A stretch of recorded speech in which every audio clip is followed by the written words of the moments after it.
சக்கரை அளவு எவ்வளோ இருந்தால் நார்மல்னு தெரிஞ்சு வச்சுருப்போம். பிபி அளவு எவ்வளோ இருந்தால் நார்மல்னு தெரிஞ்சு வச்சுருப்போம். இவ்வளவு ஏன் பல்ஸ் ரேட்டு கூட எவ்வளவு இருந்தால் நார்மல்னு தெரிஞ்சு வச்சுருப்போம். அதே மாதிரி ஒரு நாளைக்கு எத்தனை முறை இருமல் வர்றது நார்மல்னு உங்களுக்கு தெரியுமாங்க?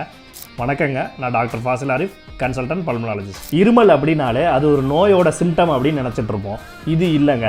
முதல்ல இருமல் அப்படிங்கிறது நம்ம பாடியோட ஒரு ப்ரொடக்டிவ் ரிஃப்ளெக்ஸுங்க.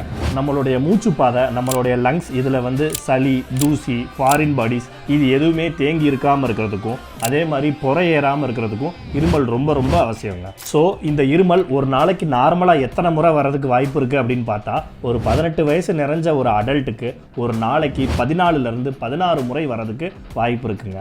ஆண்களை விட பெண்களுக்கு இது கொஞ்சம் அதிகமாக ஒரு 16 18 முறை வரதுக்கு வாய்ப்பு இருக்குங்க.